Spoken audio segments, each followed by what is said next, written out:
Bon, ben voilà, on clique sur OK et on a créé un style. Et comme prévu, le paragraphe en question utilise le style. Le suivant, si je clique avec l'outil texte dans le paragraphe suivant, il n'utilise pas encore le style, mais je peux lui appliquer, comme ça, voilà. D'accord? Donc on avait le premier paragraphe qui a servi à créer le style. Il utilise le style parce qu'on avait coché l'option appliquer le style à la sélection. Le deuxième paragraphe, là, je viens de lui appliquer le style en cliquant dessus. Voilà, ne faites pas plus. Hein. Pour l'instant, ne faites pas plus. Alors, l'idée des styles, ben, vous connaissez sans doute ça dans Word, hein, c'est qu'on va pouvoir télécommander, au départ du style, on va pouvoir télécommander l'aspect du texte et le modifier. Par exemple, ben, essayons ça, sans même avoir bien sûr le texte sélectionné. Ici, vous allez désélectionner avec la flèche noire, vous cliquez à côté de la page, donc le bloc n'est plus sélectionné. Avec la flèche noire, vous cliquez à côté de la page, le bloc n'est plus sélectionné. Vous allez pouvoir télécommander l'aspect de ce paragraphe. Donc en double-cliquant des paragraphes qui utilisent ce style, en double-cliquant sur le nom du style, allez-y. N'oubliez pas d'avoir cliqué à côté de la page avec la flèche noire pour désélectionner tout. Voilà. Donc vous avez la possibilité d'aller modifier notamment la dimension du caractère. On va aller dans les formats de caractère de base ici. On est à 12 points. Vous avez une case aperçue à cocher si vous voulez voir derrière ce que ça donne directement. Donc dans la boîte qui s'est ouverte, la boîte des options de style de paragraphe qui s'est ouverte quand vous avez double-cliqué sur votre nom de style de paragraphe, vous allez dans les formats de caractère de base, vous cochez la case aperçue en bas à gauche, et quand vous modifiez bien sûr notamment la taille du caractère, on voit que ça modifie les paragraphes qui utilisent ce style, mais pas les autres. Alors, une fois que vous avez fait ça, là j'ai cliqué sur OK, je vais faire commande Z, CTRL Z, j'annule la modification du style parce que la taille du caractère était bonne ici. Ça allait. Voilà, pour ceux qui ne connaissaient pas les styles de paragraphes, qui sont peut-être assez peu nombreux à mon avis, vous avez compris le principe.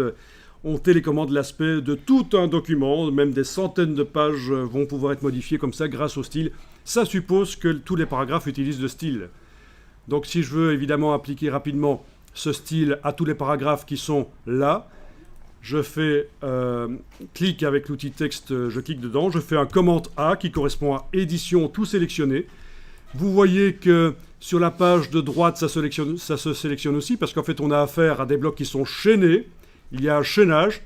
Le texte qui arrive en bas du bloc de gauche, là, il coule dans le bloc de droite. Quand il arrive en bas du bloc de droite, il coule dans le bloc de la page de droite.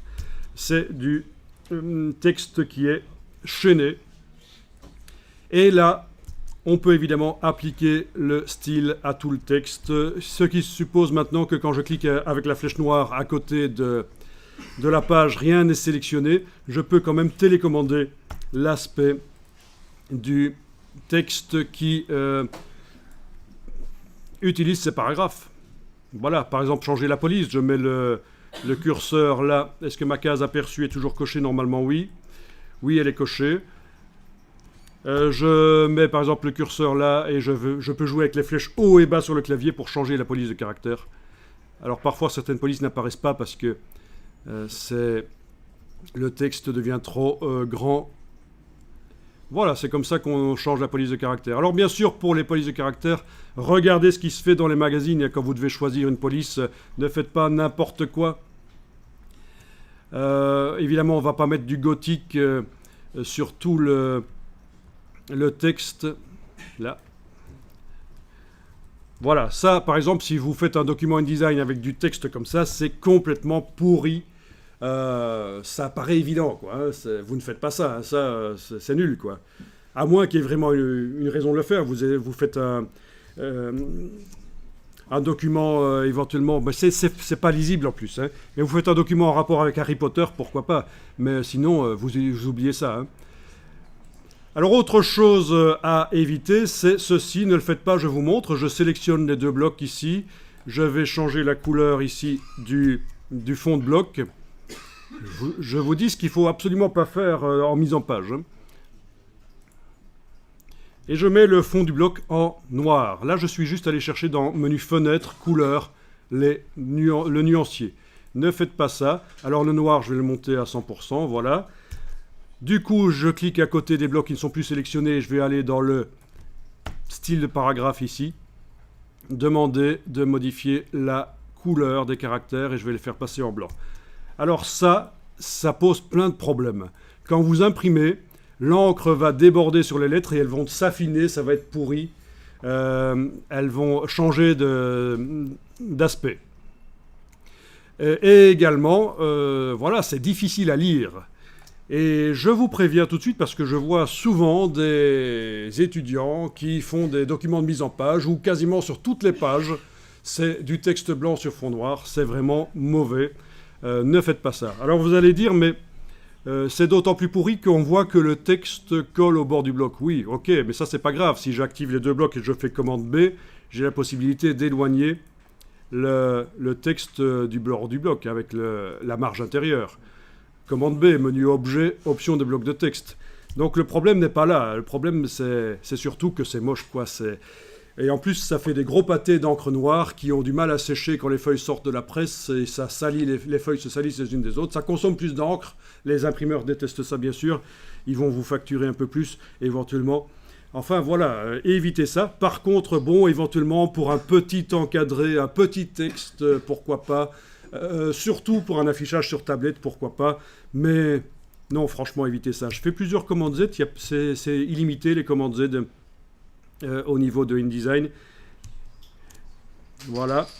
Donc, commande majuscule Z pour réappliquer éventuellement, pour aller en avant. Hein. Commande Z pour aller en arrière, commande majuscule Z pour aller en avant.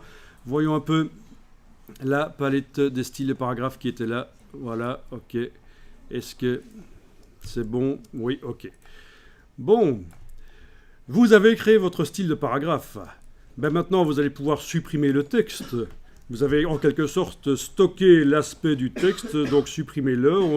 On met le curseur texte dans le bloc texte, on fait commande A. Tout se sélectionne même sur la page de droite, je vous ai dit, c'est parce que c'est chaîné. On enfonce la touche suppression, voilà. Ce qui est important, c'est que les blocs sont toujours là, en fait. Hein. Si vous avez supprimé les blocs, c'est idiot.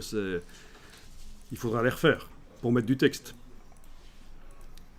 Voilà, enregistrer le document sous un certain nom.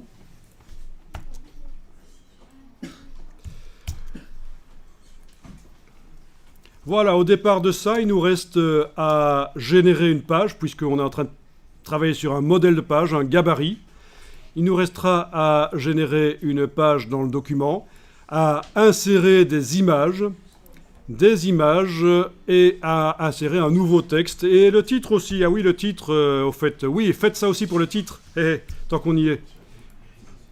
Donc dans la palette des styles de paragraphes, c'est tout bête. On clique avec l'outil texte dans le titre, voilà.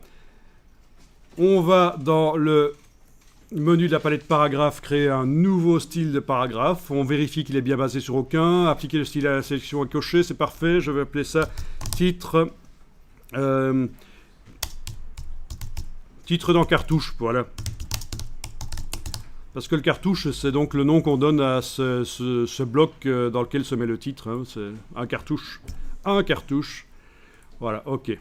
Donc là, j'ai le titre qui est là dans la palette des styles de paragraphes. Tiens, il y a un petit signe plus à côté. Pourquoi? Je vais réessayer. Alt-clic sur le nom du style. Ah oui, ok. C'est bon. Ça passe. Alt-clic pour enlever le petit plus. C'est juste un petit bug ici. Voilà, ça va aller. Et puis alors, une fois que le style est créé au départ du titre, je peux le supprimer, bien sûr, le titre, donc je mets le curseur dedans, commande A, touche suppression, voilà. Le bloc est prêt à recevoir un autre titre quand je ferai un autre article basé sur ce modèle de double page.